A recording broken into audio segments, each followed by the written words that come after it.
गोविंदाचं नाम मंगल आहे महाराज, आणि त्या मंगल नामाचा उदो उदो माझे तुकोबराय आज अभंगामध्ये करता. दादा आपण जर विचार केला महाराज, सत्य त्रेता द्वापार आणि कली चार युगाचा जर विचार केला दादा, सत्ययुगामध्ये महाराज परमात्मा ध्यानाने प्राप्त होतो, ध्यान करावं लागत होतं.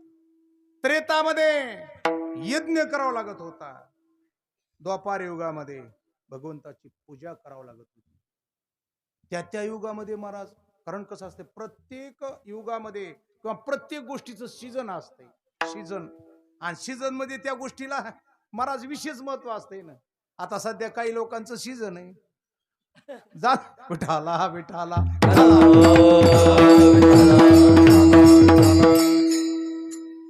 कुणीच रिकामं नाही म्हणा. त्याचं कारण आहे सीजन आहे. 10-5 लोकांना आम्ही फोन लावले, बाबा सीजन आहे, आमचं सीजन आहे. आता उद्या 4 दिवसाला ते बी सीजन आहे. कोणतं ते बी सीजन आहे ना. आता तिकडची बी मंडळी आता सीजनाला लागलीच महाराज. हो, आणि मग सीजन मध्ये काय असतं, मोसम असतो महाराज. त्या मोसमात ती गोष्ट अगदी सुलभरीतीनं पार पडत असते महाराज.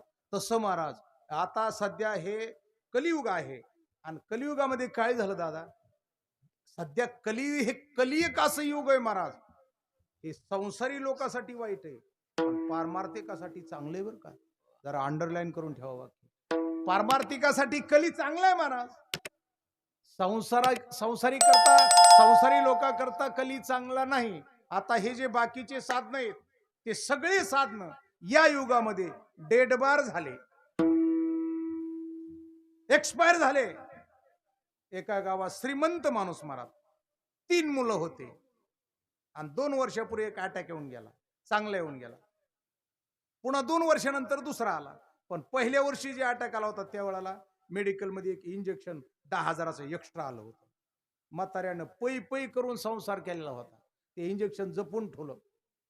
आणि दुसऱ्या वर्षी पुन्हा अटॅक आला, पुन्हा नेलं त्या डॉक्टरकडे. गेल्यावर हे ना झाकून इंजेक्शन नेलं ते, आणि डॉक्टरनं मेडिकलला सुरुवात केल्यावर म्हणला, साहेब एक इंजेक्शन माझ्याकडे बरं का, हे काही लिहून देऊ नका तुम्ही. हो, आणि जवळचं इंजेक्शन काढलं आणि डॉक्टर जवळ दिलं. मी बसलेल्या मंडळीला विचारतो, डॉक्टर अगोदर त्याच्यावरची तारीख बघन का लगेच म्हाताऱ्याला इंजेक्शन देईल?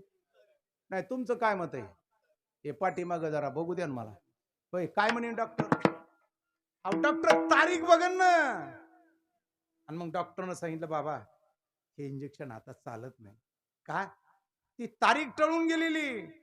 तसं बाकीचे साधन दत्ता महाराज, बाकीचे साधन अवघ्या वाटा झाल्या,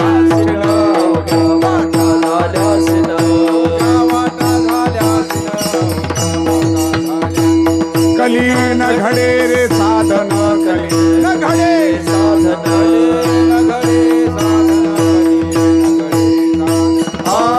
उचित विधी विधान, उचित विधी विधान, उचित विधी विधान, कळे न घडे सर्वथा, न घडे सर्वथा, कळे न घडे सर्वथा,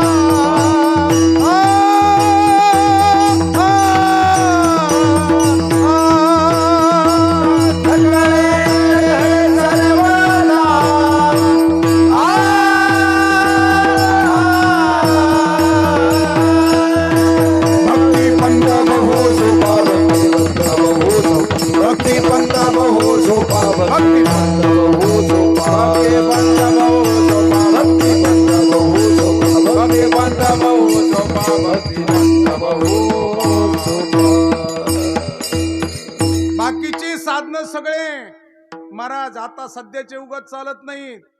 सत्य त्रेता द्वापार आणि कलियुगाला प्रारंभ झाला, ते सगळे साधन एक्सपायर झाले. जरा नाथांच्या भाषेमध्ये, ती आघवीच साधने कलीनी बुडविली कीर्तने, जेत गाता नाचता आपणे वश होय परमात्मा. बाकीचे सगळे साधन दादा कलीनं ते सगळे बाजूला सारले बरं का. कलियुगात फक्त महाराज केवळ आणि केवळ भगवान श्रीहरीचं नाम, नामानच त्या ठिकाणी उद्धार होणार आहे दादा. हे कली आणि कलियुग महाराज संसारी लोकांसाठी वाईट आहे दादा. एकदा पांडवांच्याकडे भगवान परमात्मा तसा नेहमीच त्यांच्याकडे असायचा असं व्यासांचं मत आहे. द्वारकेचा राणा कोणाच्या घरी? पांडवांच्या घरी परमात्मा आलाय आणि चौघही भाऊ जवळ आले. सकाळीच आला होता. भीमाने सांगितलं, देवा मला रात्री असं स्वप्न पडे रे देवा. म्हणले काय स्वप्न? देवा मी जागृतीमध्ये आतापर्यंत एका सोंडेचा हत्ती पाहिलाय, पण रात्री स्वप्नात मला 2 सोंडेचा हत्ती स्वप्नात आला रे देवा. त्याचा अर्थ काय? भगवान म्हणले सांगतो. अर्जुन म्हणला, देवा मलाही स्वप्न पडे रे देवा. नुकतीच गाय व्याली होती, वासराचं अंग सुद्धा वाळलं नाही हो, अंग सुद्धा त्याचं सगळं हडकल नव्हतं, तर लगेच माईला लाथा हाणू लागलं. कोण? ते वासरू. भगवान अर्जुन म्हणला, देवा हे काय प्रकार आहे? भगवान म्हणले सांगतो. नकुल म्हणला, देवा मलाही स्वप्न पड रे. 3 विहिरी होत्या पाण्याच्या, 2 विहिरी अशा भरून तुडुंब वाहत होत्या आणि एका विहिरीला पाणी कमी होतं. लोकांची जास्त गर्दी, ज्या विहिरीला पाणी कमी तिकडच गर्दी होती देवा. ह्याचा अर्थ काय? भगवान म्हणले सांगतो. सहदेव म्हणला, देवा मलाही स्वप्न पड रे देवा.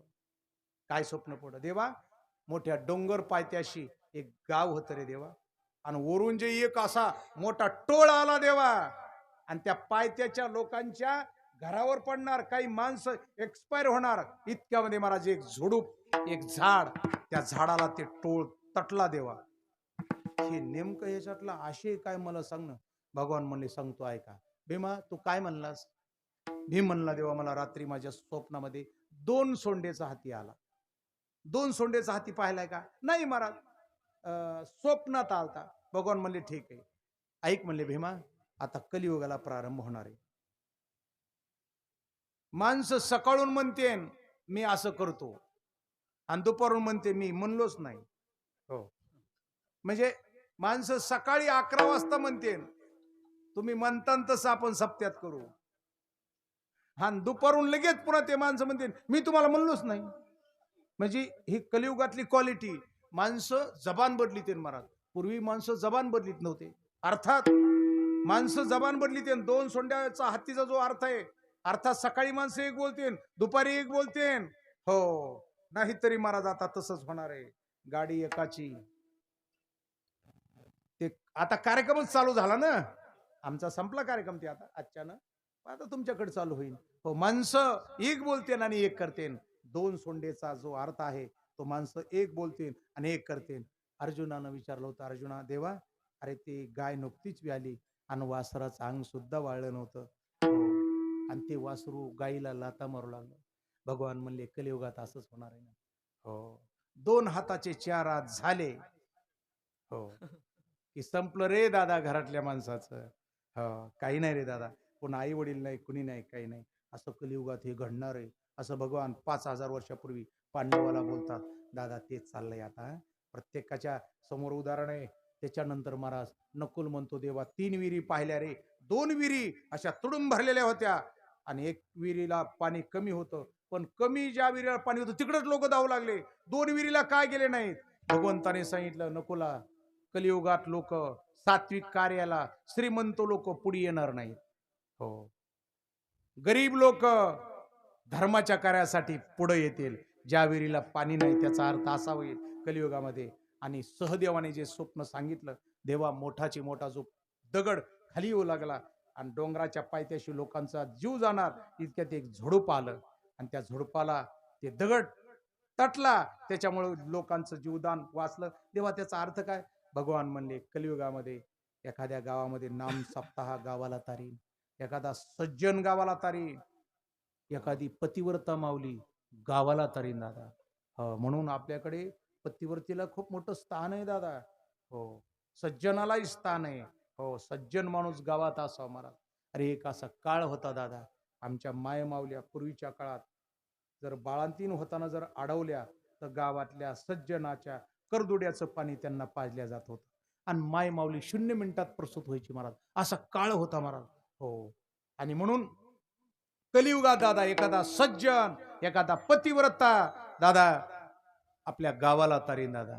पण दादा आज जर आम्ही विचार केला दादा, कोण सज्जनाला भाव देतो दादा सांगा ना. हो, कोण कोण महाराज वारकऱ्याला वैष्णवाला जेवढा भाव द्यायला पाहिजे. माणसाला लाज वाटते महाराज व्यासपीठाचं दर्शन घ्यायला. माणसं दर्शन घेत नाही दादा, कामून दर्शन घेत नाही. ऐका ना, त्याचे 2 कारण माझ्या तुकोबरायाच्या बंधूने सांगितले. ऐका कलीचे महिमान त्याच्या चरण आहे बर का दादा. नमस्कारावया हरिदासा लाजती धरिती गर्वसा पोटासाठी खवसा वंदिती म्लेच्छांच्या. आमच्या पाया पडायला लाज वाटते एक, आणि दुसरी गोष्ट अहंकार जागा होतो. मी का कमी आहे का, आपल्याकडे काय कमी काय म्हणून त्याचं दर्शन घ्यायचं.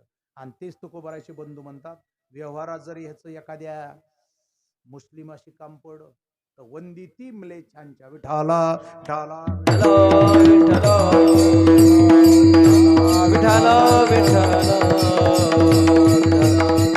पुंडलिक वरदा हरी विठ्ठल. युगामध्ये दादा सज्जन पतिव्रता भगवंताने ज्ञानेश्वरीमध्ये 7 लोकांच्या घरी मी विशेष रूपाने राहतो असं वर्णन केलं.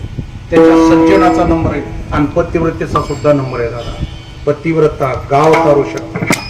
पतिव्रतेची शक्ती काय दादा, फार मोठी शक्ती दादा. जगद्गुरु तुकोबारायासारख्या महापुरुषांनी महाराज त्या माऊलीकडे बोट करावं आणि तुकोबारायाने म्हणावं आमचा परमार्थ तिच्यासारखा आहे. कसा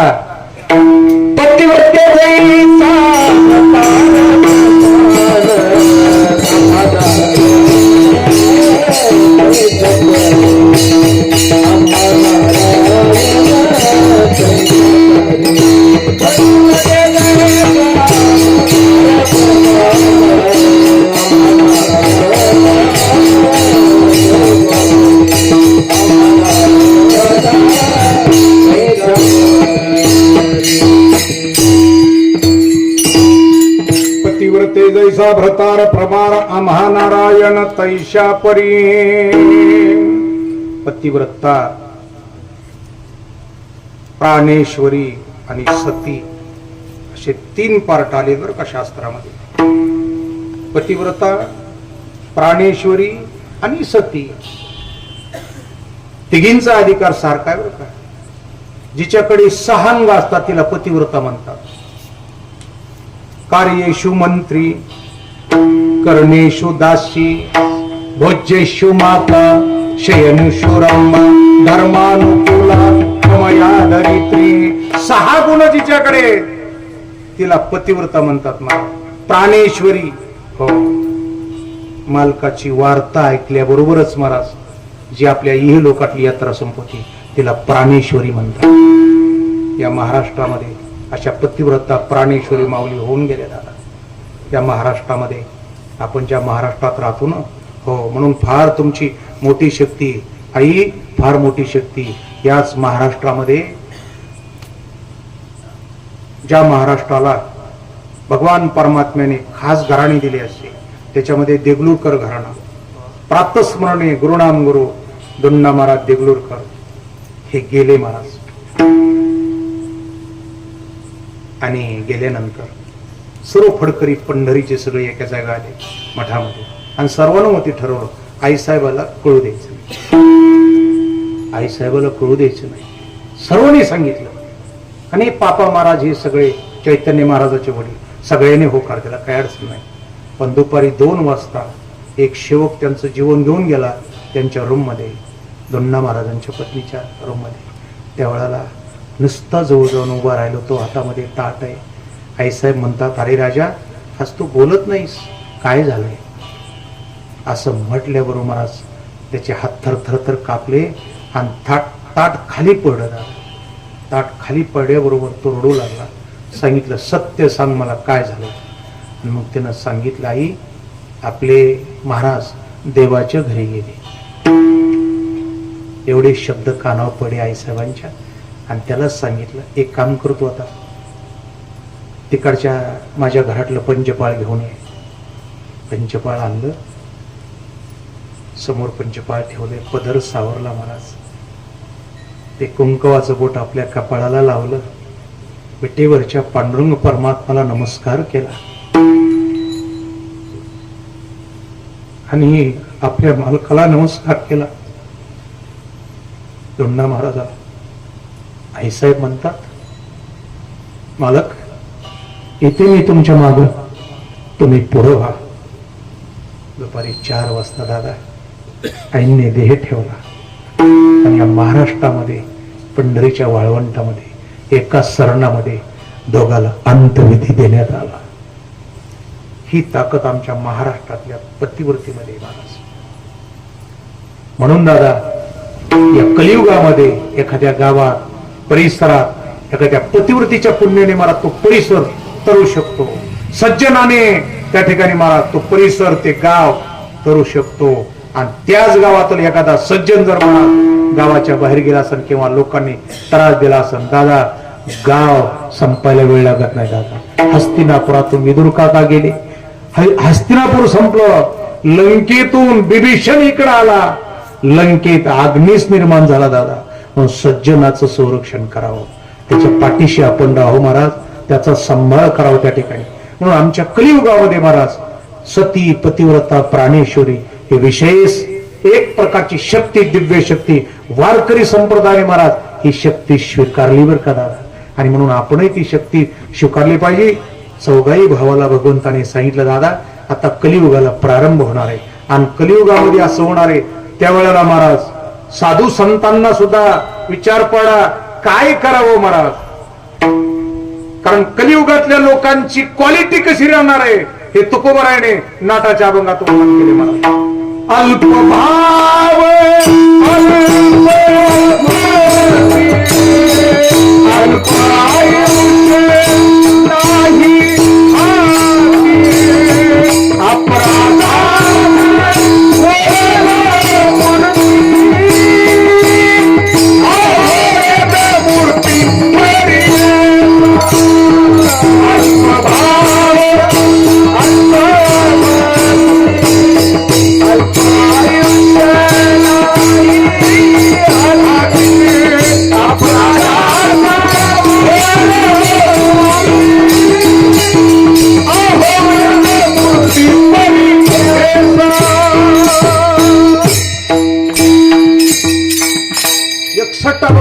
नाटाचे भाऊ त्याच्यातला हा 25वा अभंग बर का. सकाळी गाथा उघडून बघा, तुकोबाराय म्हणतात कलियुगातल्या लोकांची क्वालिटी अल्पभाव, अल्पमती, अल्पायुष्य नाही हाती, अपराधाचे ओळलो मूर्ती, अहो वेद मूर्ती परियसा. आणि महाराज आता कलियुगाला प्रारंभ होणार, संत एकांती बैसले, सर्व सिद्धांत सगळे सिद्धांत शोधले आणि भगवान श्री हरीचं हे जे सार नाम आहे, नाम सर्वानुमते ठरलं महाराज, नाम ठरलं यांच्या मते. पण एखादा कायदा पास करायचा असेल तर लोकसभेमध्ये महामहिम राष्ट्रपतीची सही महत्वाची का नाही हो, चाही ती व्यक्ती कोणीही असो. मग त्या काळामध्ये महामहिम राष्ट्रपती आपल्या या वैदिक धर्मामध्ये राष्ट्रपती कोणाला गणले जात होता तर महाराज वेदव्यास. वेदव्यास म्हणजे सगळी संपत्ती त्यांची ग्रंथ संपत्ती. आणि व्यासांच्या नंतर मराठी मधले जर वेदव्यास असं आपल्याला कुणी विचारलं, डोळे झाकून सांगायचं पैठणची शांती ब्रह्म एकनाथ. 45,000 ओव्या नुसत्या भावार्थ रामायणाच्या. बाकीचं तर बघून घ्या दादा हो, एकादश स्कंद, 31 अध्याय, किती ग्रंथ संपत्ती नाथांची महाराज हो. आणि म्हणून या संतांनी सर्वानुमते ठरवलं, अरे राष्ट्रपतीची सही पाहिजे ना. सगळे संत आले महाराज व्यासांच्या आश्रमावर आणि आल्यानंतर दादा व्यासांचा नेम होता स्नानाला गेले.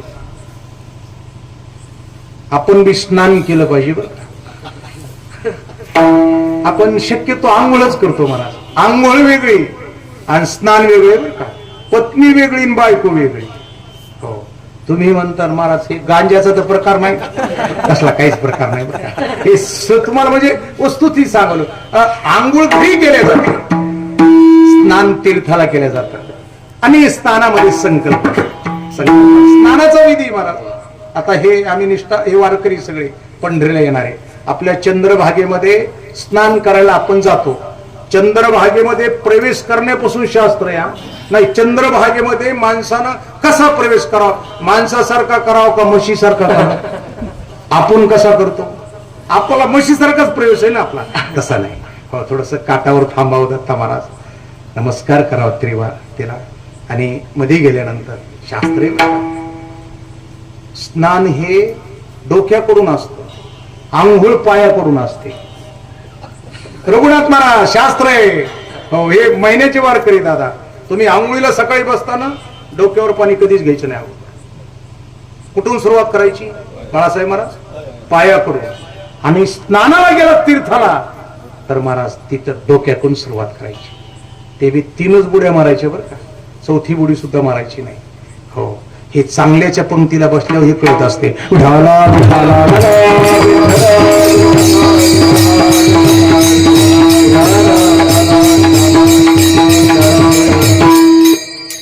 व्यास महाराजांनी ते स्नानाचा विधी त्यांचा चाललेला आहे. ही संत मंडळी सगळी आली, काठावर थांबलेली, आणि व्यासांनी ओळखलं महाराज व्यास हे भगवंताचे अवतार.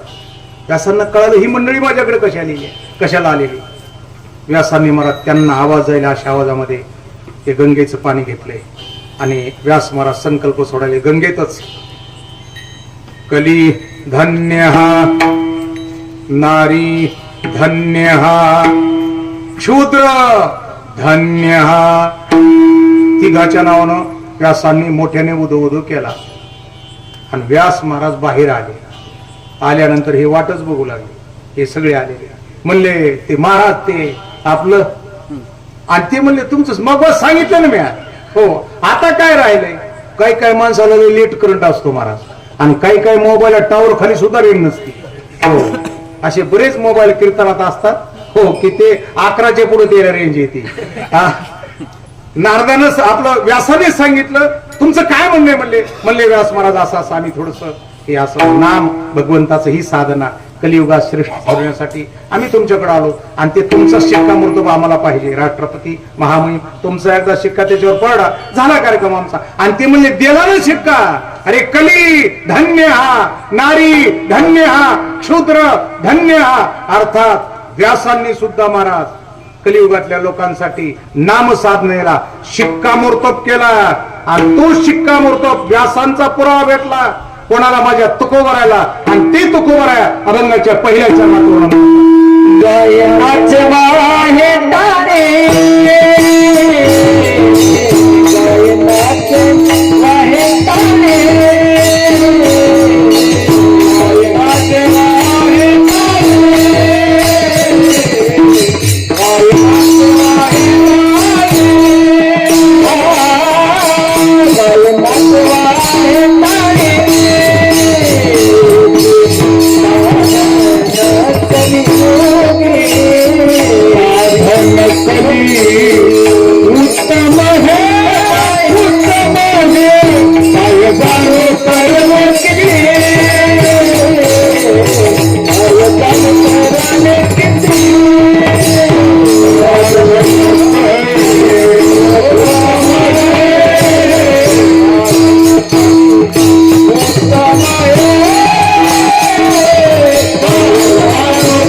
गाये नाचे वाहे टाळी साधन कली उत्तम हे.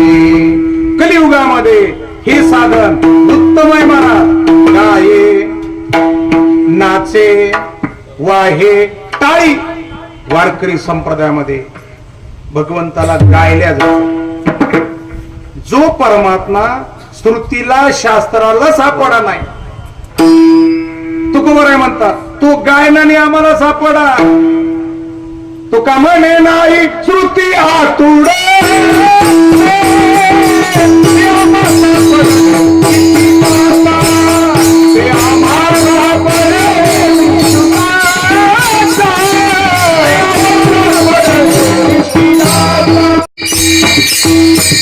तुका म्हणे नाही श्रुती आतुडले ते आम्हा सापडले.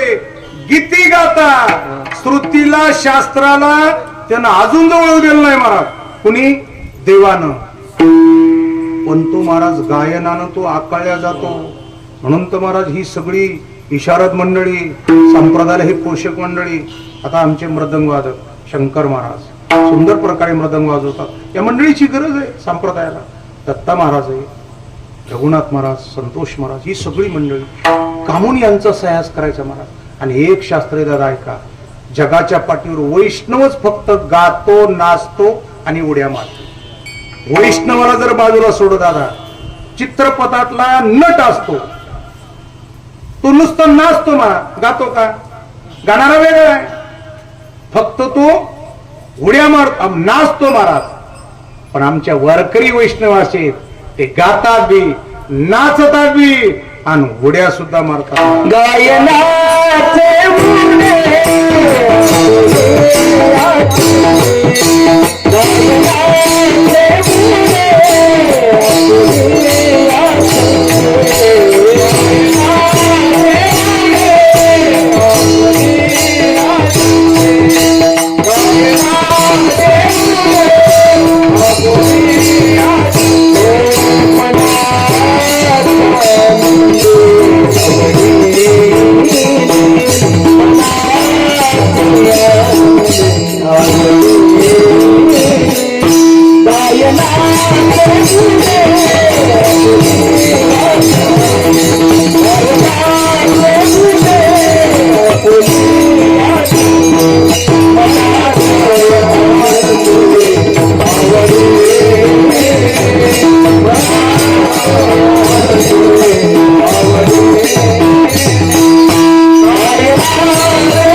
नाचे उडे आपोलिया छंदे किंवा गाये नाचे वाहे ताळी संप्रदायामध्ये गायल्या जातं महाराज. पण काय गावं ह्याला बी शास्त्र आहे. हो, संप्रदायात बी गावं महाराज, पण काय गावं? रामकृष्ण गीती गात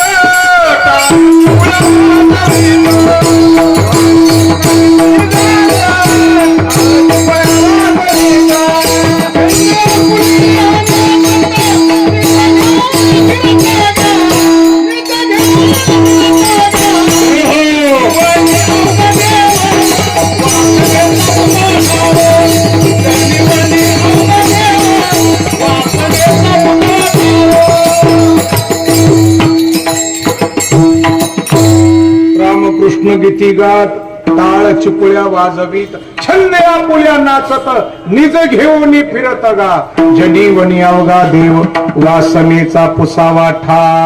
हे गायचे बरं का आपल्याला कथा कीर्तनामध्ये. तो परमात्मा त्याच्यामुळे आपल्याला प्राप्त होतो. गाये नाचे, कीर्तनामध्ये नाचावं लागतं बरं का दादा.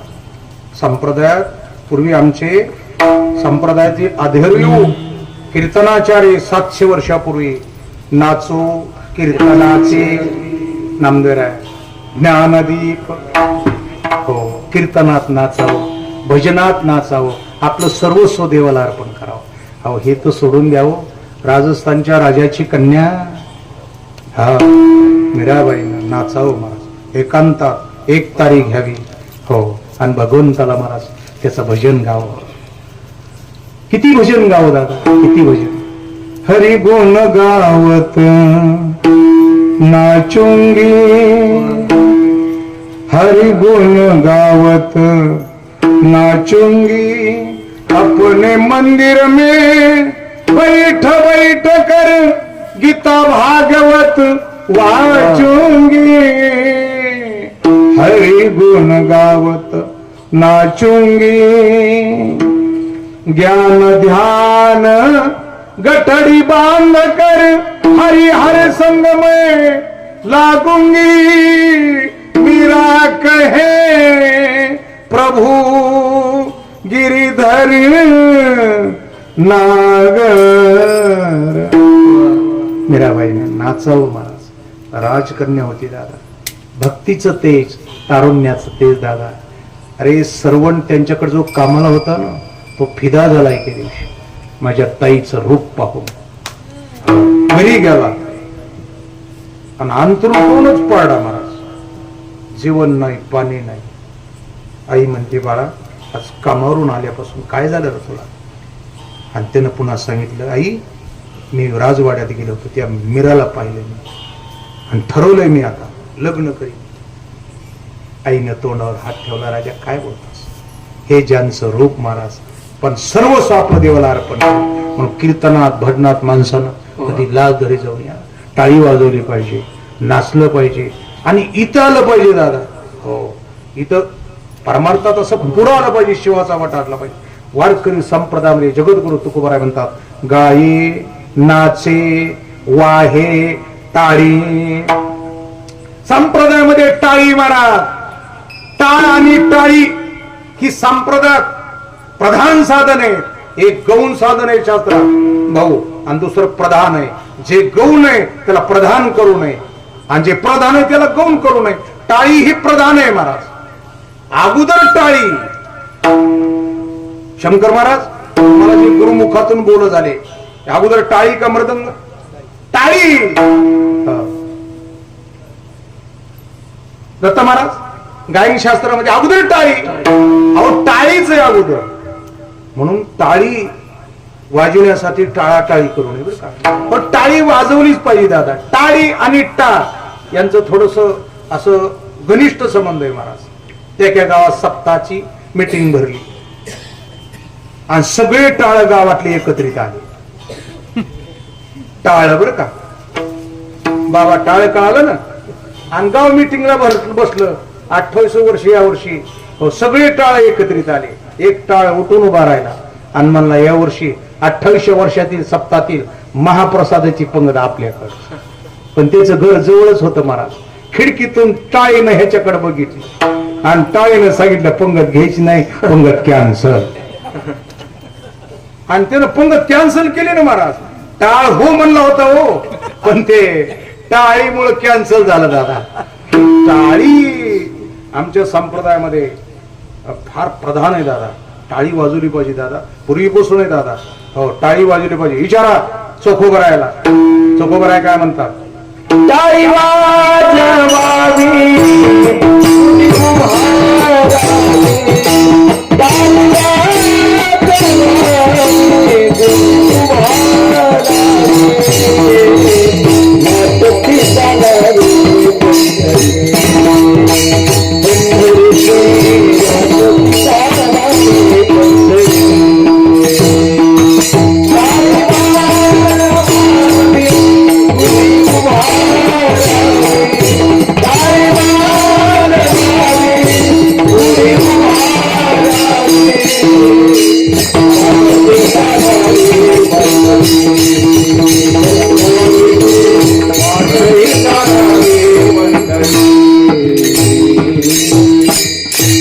संप्रदायामध्ये टाळीला अत्यंत किंमत आहे. म्हणून टाळीचे काही प्रकार आले. तशी टाळी 3.5 प्रकारची बरं का. पण संप्रदायात एक टाळी आपण आवर्जून तुकोबराय गाथ्यात म्हणले ना, म्हणा राम राम टाळी वाजवा हाते, नाचा डोला प्रेमे आपोलिया सोहिते. ही कीर्तनातली टाळी. नाहीतरी महाराज हाताची शोभा टाळी वाजवण्यामध्ये. टाळी या शोभले कर दोन्ही. हाताची शोभा टाळी वाजवण्यात आहे. दुसरी शोभा हस्तम पवित्रम यदि दान पुण्यम, पादम पवित्रम यदि तीर्थयात्रा, मुखम पवित्रम यदि नाम घोषम, हृदयम पवित्रम यदि ब्रह्मनिष्ठा, हस्तम पवित्रम. माणसानं दान द्यावं महाराज. परमार्थामध्ये 3 गोष्टीत वाढ करावी. आज संसारात 3 गोष्टीमध्ये माणसानं समाधान म्हणावं. ती सुखी जीवन होईल. संसारात 3 गोष्टी त्याच्या समाधान म्हणायचं. नंबर 1 ताटात आलेलं अन्न. जे असन ते महाराज लोक सोडून.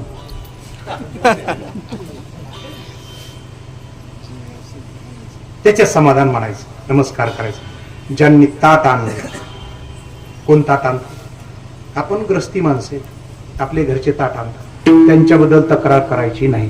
नाहीतर बरेचसे माणसं महाराज त्याचे मुलं बाळ लग्नाला आल्यानंतर सुद्धा घरच्याला एका दिवस बोलता बोलता म्हणतात मला तर दुसरीकडे लय हुंडा येऊ लागला. आता का ए हुंडा नाही आता नाही ना जाता महाराज, ती आता आळा वाळलाय ना, वल्यापणी जमत होत ते आळा घ्यायला, आता जमन का? आता मुलं बाळ तुझे करते झालेत, आता त्यांच्याबद्दल तक्रार करायची नाही. आणि खरं महाराज पत्नीबद्दल तक्रार करू नये दादा. आमच्या परमार्थामध्ये देवाकडे जाण्यासाठी काही नातं सांगितलंय आणि त्याच्यामध्ये पती पत्नीचं नातं आहे दादा, सगळे जवळचं नातं आहे. ज्ञानोबराय म्हणतात कामारी कामारी कामारी होऊन या गोपाळाचे घर रिगेने दादा पत्नीबद्दल तक्रार करायची नाही. एक ताटातलं अन्न एक, पत्नीबद्दल तक्रार करायची नाही. 2 आणि नंबर 3 तुमच्याकडे जे बँक बॅलन्स असेल त्याच्यात समाधान म्हणायचं, कधीच म्हणायचं नाही फलाण्याचे तर 2-4 टोळे आहेत म्हणून, त्याचं तर 1000च्या पुढे गेला. रघुनाथ महाराज हे म्हणून उपयोग आहे का? काहीच नाही. ज्याचं त्याचं प्रारब्ध प्रारब्धानं गोष्टी सगळ्या घ्याव्या लागतात. 3 गोष्टी संसारात समाधान मानायच्या आणि परमार्थामध्ये 3 गोष्टीत वाढ करायची, त्याच्यात दानात वाढ करायची. आता यावर्षी सगळंच गाव आहे हे म्हणता आता मस्त पुरण घालायचं म्हणता आणि अशा पोळ्या करायच्या तुम्ही वारकरी खुशच झाला पाहिजे कोणता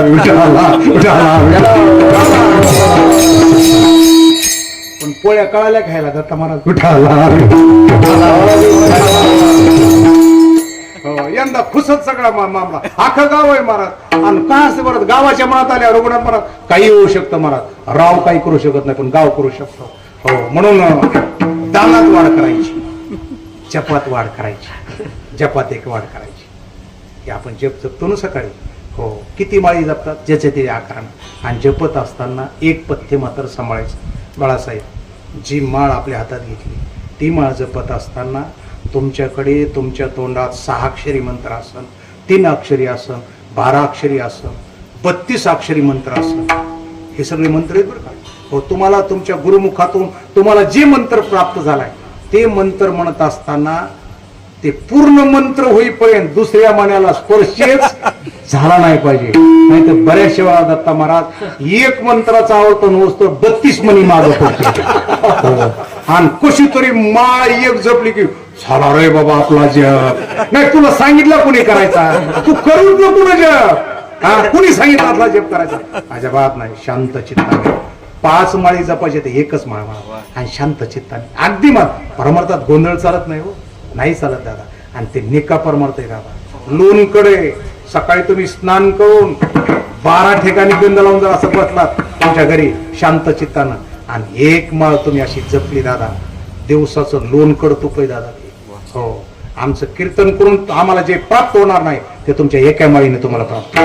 म्हणून जप केला पाहिजे. जपात वाद सकाळी जप केल्याशिवाय मला घराच्या बाहेर पडायचं नाही दादा. मी आता जेवायला म्हणलं बसू आपण दत्ता महाराज हे म्हणले आमचा नियम आहे म्हणले महाराज हरिपाठ झाल्याशिवाय आम्ही जेवत नाही. त्याच्या दररोजचा नियम आहे. तसं आपल्या जीवनात दादा काहीतरी बाण आहे का? आणि हा परमार्थ स्वतःसाठी बरं का. सोहिताचा घोरवा आणि ध्यानीरा श्रीहरीच्या दानात वाढ, जपात वाढ आणि स्वाध्याय नाम संत संगतीमध्ये संत संगतीमध्ये वाढ करायची. मला सत्संगाला गेलं पाहिजे. हो पैठण देऊ पंढरी वारी आळंदी अमुक त्याच्यातून महाराज वेळ बर मला सांगा संसारामध्ये महाराज वेळ काढून परमार्थ करावा लागतो. संसार प्रारब्धाने होत असतो, परमार्थासाठी प्रयत्न करावे लागतात. बरं संसारातले काम कधी पूर्ण होणार आहे? झाले का कोणा? होणारच नाहीत. मला अनेक वेळाला बाळासाहेब मी दृष्टांत सांगतो. पूर्वीच्या काळामध्ये एका पाटलाकडे 100 बैल होते. त्यानं कामावर एकच गडी लावला. गड्याला सांगितलं बोल साल काय पाहिजे. चालू रनिंग मध्ये 10,000 रुपये तुला आगाव, सगळे पैसे नगदी. पण 8 एकच आहे म्हणला. मालकानं सांगितलं दिवसाची गुजराण बैलाची मी करणार आणि रात्रीची गुजराण तुला करावं लागेल. ते म्हणला ठरलं. पण आई संध्याकाळची गुजराण त्याचा अर्थ असा आहे सगळे बैल बसल्याशिवाय तो झोपायचं नाही. ते म्हणला माळेगावच्या बाजारातले घोडे तर बसायले बैल कुठं बस पहिल्या दिवशी आलं ना महाराज कामावर. अहो 90 बैल बसली, 10 बैल उभेच महाराज रात्रभर. कशी बशी रात्र काढली. आता काय करा म्हणला. दुसऱ्याशी पुन्हा कामावर आलं महाराज. कामावर आल्या दुसऱ्याशी महाराज 99 बैल बसली, एक गोर उभाच होत बाबा. हो, असा दात खाऊन त्या गोऱ्याकडे गेला म्हणता. आणि पुरी एखाद्या पाण्याच्या डोहात एखादी मैस बसाना गेल्यावर आपण शेतकरी माणसं तिला असं दाबून, आमच्या गंगेला असं दाबून होय दत्ता मारा तिला जसं बशितात ना तसं मारा त्या गोऱ्याकडे गेला आणि त्याला असं दाबून त्यानं बशिलं. दुसरे 10 उठले. आणि तसलंच आहे दादा. इकून गोदड शिवलं की तिकून उसवत आहे आणि तिकून शिवलं की इकून फाटत आहे दादा. असं करण्यात यायच्या गोड जेवणाचा कार्यक्रम येतो. मग आम्हाला कीर्तनाला यावं लागतं पुन्हा वैकुंठ वाशी. हो, सांगा ना संसारातले काम. अहो तुमचं आमचं सोडून द्या दादा. तो का म्हणे ज्याचे देव बांधवडी, तिचे तर काम सगळे पूर्ण झाले नाही. कोणाचे? रावणाचे. काय वैभव होतं त्याचं सांगू का दादा? ऐका, शनी महाराजाच्या पायऱ्या केल्या होत्या. ब्रह्मदेव पंचांग सांगायला होता. गणपती बाप्पा गाडू ओळायला होते. ही देवता आहे ना आपल्या गावात. यायच्या मग हे काम महाराज धाकत तसा होता. कोणाचा? रावणाचा. पण त्याही रावणाचे महाराज प्रभूचा 7व्या दिवशी बाण लागलाय, खाली पडलाय दादा. जेवात वाजवले प्रभूच्या तर तिच्या प्रवासाला निघणार. प्रभू म्हणतात लखन लखन जाणं तिकडं. अरे जन्मभर आपलं वैर असलं तरी प्राण जायच्या वेळेला वैऱ्याला सुद्धा जाऊन भेटावं असं शास्त्र आहे. लखन म्हणला दादा तुला कळतच नाही. 6 महिने जन वहिनीला वनात ठेवलं, एवढं केलं त्याला भेटायला. अरे जाय म्हणले तू. आणि गेल्यानंतर लखन जातो, जे हॅरी घालतो. रावण म्हणतो का रे बाबा, त्याचा प्राण तोपर्यंत गेलेला नव्हता. तुमच्या मनात तर झालंय ना, काय राहिलं ते म्हणला दादानं पाठवलं. काय म्हणला दादा? दादा म्हणला की जाऊन जे हॅरी घाल आणि त्याला विचार काय कामं राहिलेत का. आणि मग ते म्हणला हो बरोबर आहे, 2-3 कामं मग तशीच राहिले. त्याचे 3 कामं तुम्हाला तर माहितच आहेत ना. आता मी कशाला सांगू. कोणाचे? रावणाचे 3 कामं राहिले. तर आपला मेळ काय असेल दादा? आपले कामं कधी पूर्ण होणार नाही दादा. म्हणून संसार प्रारब्धाने होत असतो आणि परमार्थासाठी प्रयत्न करावा लागतो दादा. तुकोबाराय म्हणतात एक काम करा दादा तुम्ही. गाये नाचे वाहे टाळी. टाळी वाजवा, परमार्थातली टाळी. म्हणून गेलो तुम्हाला तू अजून तुकोबारायने टाळी बद्दल एक प्रमाण दिले मला. फार मोठे दादा. जन्म मरणाचं दुःख दादा कीर्तनातल्या टाळीनं जातं. म्हणून कीर्तनात विठ्ठल विठ्ठल म्हणावं आणि टाळी वाजवावी. जन्म मरणाचं दुःख टाळी वाजवावी.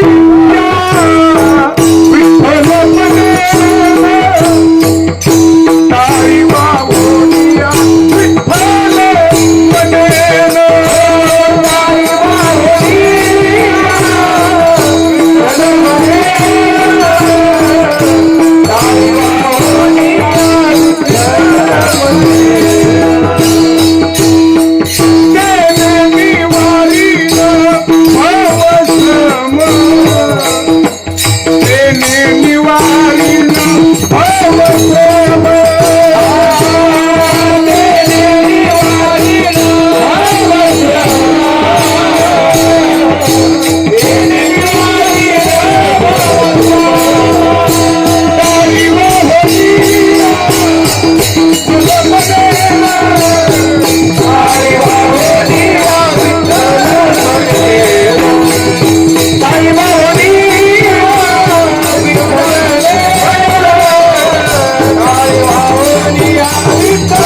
त्याची झाली होळी वाजविता टाळी विठ्ठल नामे.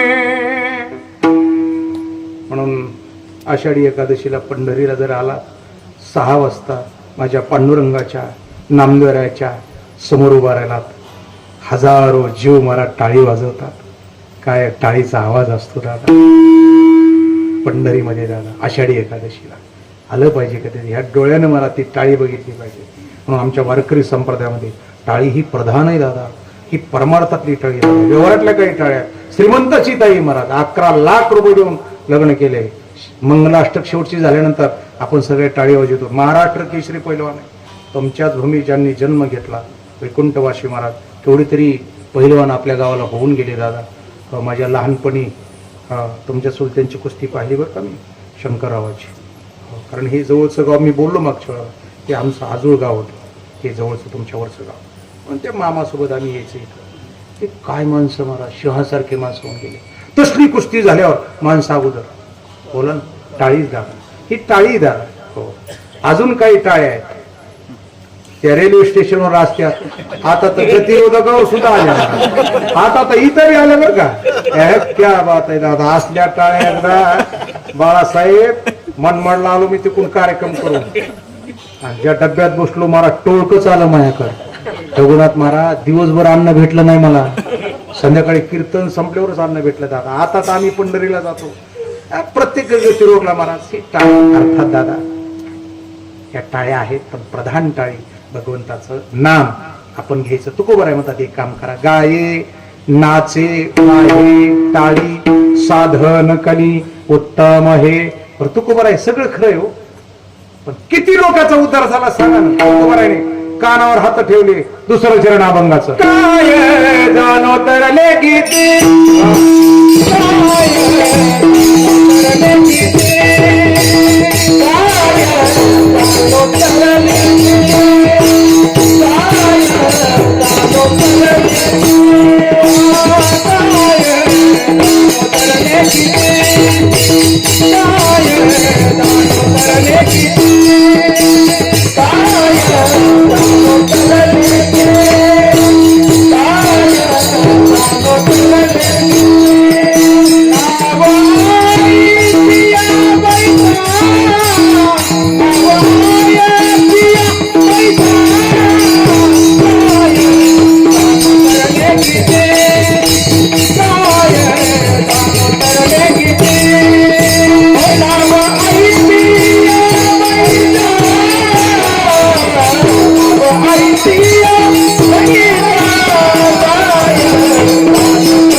गायनाचे वाहे टाळी साधन कली उत्तम हे. काय जाणो तरले किती नावा येते या बैसा. अरे किती लोकांचा उद्धार झाला नाम साधने.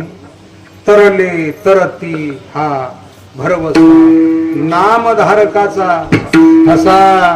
अरे कितीतरी लोक तरले महाराज भगवंताच्या नाम साधने. या युगामध्ये नाम साधना ही प्रधान आहे. बरं, नाम साधनेचे एक विशेष आहे दादा. इतर साधनाला नाम साधनेचा आश्रय घ्यावा लागतो, पण नाम साधनेला इतर साधनेचा आश्रय घेण्याची गरज नाही. नाम म्हणेत अनेक साधन आईशी हे वचन बोलू नये. हो, नाम साधनेला इतर साधनेची गरज नाही. तुम्ही नामधारक बनला, इतर साधना तुमच्याकडे आल्या. पण नामधारकाचा एक विशेष आहे महाराज. नामधारकाला देवाकडे जावं लागत नाही, देव नामधारकाकडे येतो. देव नामधारकाकडे येतो. ज्ञानोबरायचा पुरावा आहे दादा. परी तयापाशी पांडवा मी हरपला गिवसावा जेत नाम घोष बरवा करीती माझा. हो, मात्र बरवा शब्द जरा विशेष आहे बर का. परमात्मा येतो महाराज, नित्य धावे ते नामाचा गजर घोष जय जयकार ऐकता. हो, जिथं नामाचा गजर चाललाय ना, ते आपण होऊन येतो महाराज नामधारकाला. आणि महाराज नाम साधना अशी महाराज बऱ्याचशा वेळेला आपल्याला पहा व्यवहारात सुद्धा एखाद्या श्रीमंताच्या नामसाधना ही श्रीमंत आहे, आणि श्रीमंताच्या नावावर सुद्धा काम होते. श्रीमंत व्यक्ती महाराज, मोठी व्यक्ती, आणि त्याच्या नावावर सुद्धा त्याच्या परस्पर काम होतात महाराज. आपल्या लहानपणी शालेय शिक्षणामध्ये एक धडा होता.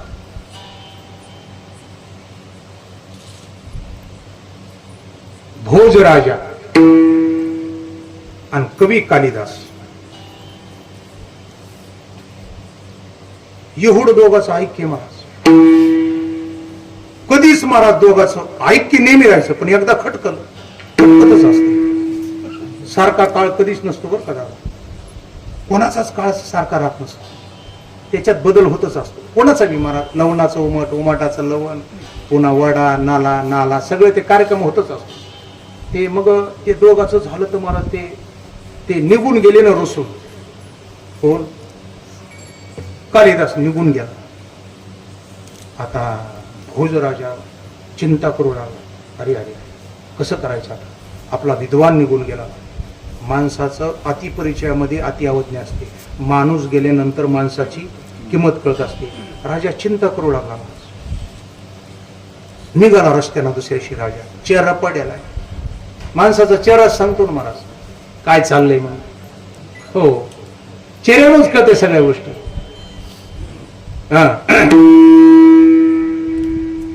राजा निघाला फिरत फिरत. भोज राजा समोरून एक व्यक्ती आली महाराज. हो, जयहरी घातला राजाला. हो, त्याचं काय नाव आहे? गंगूतेनी. याच एक गुलूप गेलेलं होतं आणि जयहरी घातला त्यानं. गुलूप कळालं ना बाबा. काय काय गावाला सगळेच गुलप गेलेले असतात. एका गावाला पुण्यतिथीला गेलो मी, तिकडे शिलो चालून गाडी घेऊन गेलो. जेवण झालं, मंडपात गेलो महाराज. आता महाराज 6 लोक उभा, त्याच्यात 3 मोतीबिंदू आणि 3 काजबिंदू. 2च म्हाताऱ्या ऐकायला. पांडुरंगा प्रथमन म्हणले बरोबर एका बाईने तर डोळे लावून घेतले, घोरायला सुरुवात केली. रामकृष्ण हरी म्हणलं, माऊली महाराज आता निटोबाच येतो. एका माऊलीनं माझ्याकडे बघून कीर्तन ऐकले, अख्खं कीर्तन. दर्शनाला आल्या. मला म्हणल्या, दत्तापा कुठला आहेस तू? आम्ही म्हणलं गंगथडीचा इकडचा, तुमच्या तिकडचा. तर मला वाटलं म्हणते तुमचं कीर्तन छान झालं ऐकू आलं. त्या मला मोठ्यानं म्हणल्या, माय तो नाव कीर्तन ऐकू आलं नाही, एक शब्द समजावा. अरे राम राम. ह्या मोतीबिंदूला बोलून घेतल्या बा इकडे. हे म्हणलं इकडं. हो, आला मोतीबिंदू. म्हणलं ते आजी असं असं म्हणायला काय मिळेल. ते म्हणलं मला तेच करे, तिला कत्तही ऐकू येत नाही. तसं हेच गुलूप गेलेलं होतं. एक ह्यानं जयहरी घातला. कोणाला जयहरी घातला? भोजराजाला घातला. आणि सांगितलं सरकार चेहरा पडेल काय मिळेल. ते म्हणलं बावळटेस का काय, माझी चिंता तुला काय करणार. तसं नाही म्हणलं सरकार, पण सांगा ना गरिबांना जर निवारण झालं तर बघतो प्रयत्न करू. अरे काय नाही रे म्हणलं, कालिदास आपल्या राज्यातून निघून गेलाय आणि दुसऱ्या राज्यातल्या विद्वानाचं पत्र आलंय की मला तुमच्या बरोबर चर्चा करायला यायचं. आपल्याकडे कुणी विद्वानच नाही चर्चा करायला, त्याच्यामुळे मी चिंतेत आहे. ते म्हणलं काय नाही, त्याला पत्र पाठवा. कालिदास नसले तर कालिदासाचे गुरु तुमच्या बरोबर चर्चा करते. आणि ते म्हणला कालिदासाचे गुरु कोण होणार? म्हणला एक पट्या होणार. तुम्ही चिंताच करू नका. काही वेळेला असं असतंय महाराज, आडला नारायण. काही वेळेला होच म्हणावं लागतंय, त्याची पर्याय नसतो ना महाराज. आता उद्या हो म्हणण्याचाच काळ आलाय ना. कोणाला बी होच म्हणायचं, काहीच नाही म्हणायचंच नाही कोणाला. मला होच म्हणायचंच चालायचं. ते म्हणले काय नाही, पुत्र पाठवलं महाराज दुसऱ्या राज्यातल्या विद्वानाच्या पंडिताला. आमचे कालिदास जरी नसले तर कालिदासाचे गुरु तुमच्या बरोबर चर्चा करणार. ते 50% जागेवरच गारतात. ते म्हणला कालिदास जर एवढे विद्वान तर कालिदासाचे गुरु किती असते विद्वान. आणि ठरला ना कार्यक्रम महाराज. आलं ते महाराज. हो, सिंहासन सगळं दोघाला टाकलं महाराज बसायला. दरबार भरला. हे आले ना कालिदासाचे गुरु बनून. कोण? हे गंगूतेली. हो महाराज, 12 बंदी घातलेली महाराज, धोतर घातलेलं, ती पगडी बांधलेली, हातात एक दंड्या, भूक लागली ते भाकरी खाय 7 आणल्या होत्या. दादा महाराज दयाचं मुडकं आणलं होतं महाराज. आणि बसलो ना ते येऊन महाराज ते खुर्चीवरून ते तिकून. आणि झाला वाद सुरू दोघाचा. वाद सुरू झाल्याबरोबर तिकडच्या पंडिताने असं एक बोट केलं. शेन कालिदासाच्या गुरुने 2 बोट केली. त्यानं तिकून असा पंजा दाखिला, ह्यानं इकून अशी मुठ दाखिली. पुन्हा त्यानं असे 7 बोट केले, ह्यानं बी 7 बोट केले. आणि मधी अशी रेषा ओढली. रेषा ओढली आणि वाद संपला. वाद संपल्यावर त्या तिकडच्या त्या बाहेरच्या पंडितांना सांगितलं कालिदासाच्या गुरुने जिंकलं. तुम्हाला काय कळालं याच्यात? राजा म्हणला तुमचं सगळं खरं झालं दोघात, पण आम्हाला समजून सांगा ना काय तुमचं कालिदासाच्या गुरुने जिंकलं काय झालं. अहो म्हणला किती केलं तर कालिदासाचे गुरु. ऐका, मी आले आले असं एक बोट केलं. हो, मी म्हणलं जगात एक ब्रह्म आहे तुमच्या कालिदासाच्या गुरुने सांगितलं ब्रह्म नाही ब्रह्मानी माया आहे. हो कालिदासाच्या गुरुनं. मी सांगितलं जगात पंचमहाभूत आहेत. कालिदासाच्या गुरुने अशी मूढता केली. पंचमहाभूत आहेत म्हणले, पण या जगात देहात पंचमहाभूत एकत्र नांदतात म्हणून त्याने मूढता केली कालिदासाचे गुरु. त्याच्यानंतर मी म्हणलं 7 समुद्र आहेत. कालिदासाच्या गुरुने सांगितलं 7 समुद्र आहे, पण मध्ये मेरू पर्वत आहे. हो म्हणून अशी रेचवडी महाराज. हो मी विचारलं मेरू पर्वत कुठे आहे? ते म्हणले दधी समुद्राजवळ आहे. दधी समुद्र सांगण्यासाठी दह्याचं गाडगं पुरवतो. कालिदासाचे गुरु किती केलं तर ते त्याला त्याचा सत्कार केला आणि त्याला 10-5 दिले. तू जाय म्हणजे बाबा, त्याला काढून दिलं आणि ह्याला घेतलं ना बाजूला महाराज. भोजराजानं टाकली पाठीवर ताप. म्हणला हे तू कुठं शिकलास? ते म्हणला कुठं शिकलो नाही. मी उत्तर दिले फिट बसले. म्हणला काहीच नाही. म्हणला शास्त्र नाही काहीच नाही. उग म्हणला दमका जमला म्हणला काहीच अर्थ कुठलंच काय. बरं कसं काय झालं सांग. काय नाही मला त्यानं आल्या असं एक बोट केलं. मला वाटलं मग एकच डोळा एक बोट केलं काय की म्हणून त्यानं आपला एकच डोळा होता ना म्हणून त्यानं असं बोट केलं. म्हणला मी असे 2 बोट केले आणि सांगितलं आमच्या इथे येऊन दादागिरी करतोस का? हो त्यानं माझ्यावर अशी चापट उगारली. मी असा गुद्दा उगारला. खलासच करीन म्हणला. उगच आता 11 वाजता थांब तू जास्त जमणार. त्यानं विचारलं 7 भाकरी खातोस का? खातोय म्हणला, पण सकाळून 3:30 आणि दुपारून 3:30. हो आणि कशाबरोबर म्हणले बरोबर दह्याचा गाडगं पुढे केलं म्हणला. जमला ना कार्यक्रम मारा. हो श्रीमंताच्या नावावर सुद्धा बरेचसे काम तसं भगवंताचं नाम हे आमचं श्रेष्ठ आहे.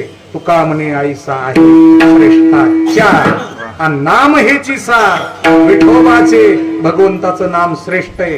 ह्या नामावर जगात काय नो हे केले एका चिंतिता विठ्ठले नामानं सगळंच प्राप्त होतंय. म्हणून अवघे होते राम एका या चिंतने